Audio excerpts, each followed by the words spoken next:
So, boys, say stay tuned. There's a gewaldige podcast. Rabbi Steve Geller does a gewaldige Zach, and that'll be coming out this week. Torah Giants on Chumash. Shalom Uvrach, and welcome to the weekly piece on the Parsha from Torah Giants on Chumash, written by Rabbi Massei Goodman, the Rabbi Emeritus of Yunusov Rockaway. Sit back and enjoy.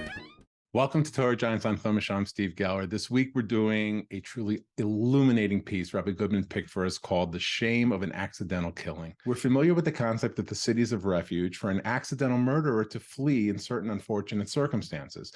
Hashem instructed Moshe to build Ari Miklat, these 6 cities of refuge where the accidental killer can run to for refuge from an angry brother of the person killed accidentally. The circumstance is someone falls off a ladder or drops something accidentally and kills someone. It's an unintentional accident, but the brother of the deceased person, in his anger and rage, is permitted to chase the killer and kill him out of revenge. The Torah therefore established these cities of refuge where the killer can run and the brother, the Go'al HaDam, the avenger of the blood, cannot enter. The killer takes refuge in one of these 6 Ari Miklat and remains there until the reigning Kohen Gadol passes away, an event so nationally traumatizing that even the Go'al HaDam is shaken from his rage.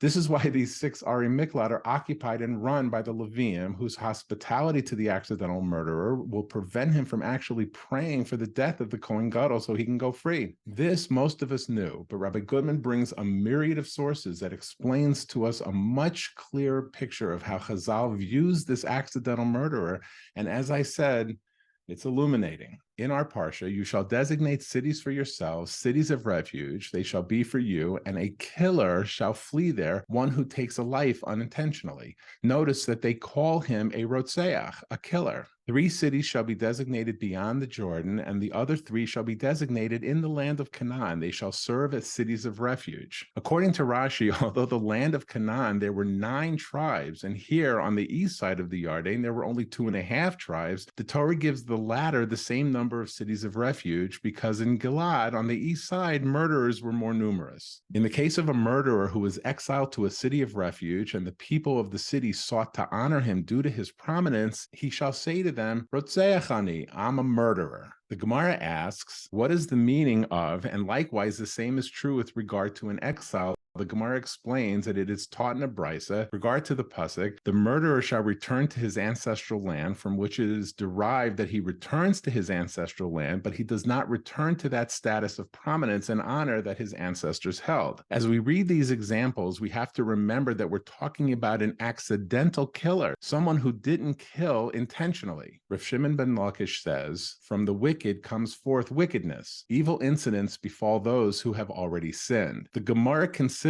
this unintentional killer to be wicked. In Shulchan Aruch Orach Chaim, a Kohen who has killed a person, even unintentionally, may not perform the priestly blessing, even if he has repented. In Mishlei, no harm befalls the righteous, but the wicked have their fill of misfortune. We see from these examples something that we may have never noticed before, that even though Beis Din doesn't punish this accidental killer, he is by no means considered innocent by Chazal. And that realization sheds amazing light on a famous maral. The Torah talks of 6 Ari Miklat, cities of refuge, but the placement of those 6 are very odd. 3 are inside Eretz Yisrael, and the other 3 are on the east side of the Yarden, the Jordan River, where only 2.5 of the 12 tribes live. Maral asks, but we're talking about accidental killers. Could there be such an abundance of people who killed accidentally? However, as we have seen, the Torah considers someone who kills accidentally as a killer nonetheless, and that only these kinds of accidents happen to people with a wicked thread running through their character. If in Gilad there were so many intentional murderers, by putting half of the Ari Miklat on the east side of the Yarden, the Torah is indicating that proximity to so many intentional murderers will lead to a higher incidence of accidental murderers as well.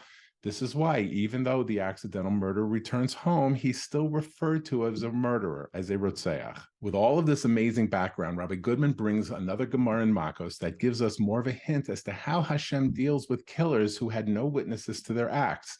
This will blow your mind. The Gemara is going to talk about the pasuk in Shmos, One who fatally strikes another party shall be put to death. But if a man did so, not by design, Elokim ina liyado, but Hashem caused it to come into his hand, I will assign a place to which he can flee. On this pasuk, the Gemara in Makos describes an incredible scenario. Two people who each killed someone, where one was killed unintentionally and the other was killed intentionally. There were no witnesses for either acts, therefore neither received the appropriate punishment of exile and execution, respectively. The Gemara explains that Hashem summons them to one hotel. The person who killed intentionally sits beneath a ladder, and the person who killed unintentionally descends the ladder, falls on him, and kills him. There were witnesses to that incident, and therefore the person who killed intentionally is killed, and the person who killed unintentionally is exiled, each receiving what he deserved. I hope you enjoyed this amazing piece handpicked by Rabbi Goodman.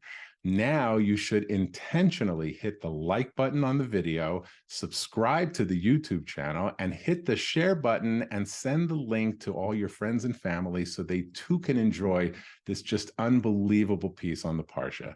They'll appreciate it. It's the mitzvah of Talmud Torah, and it fully realizes Rabbi Goodman's life's work, Torah Giants on Chumash.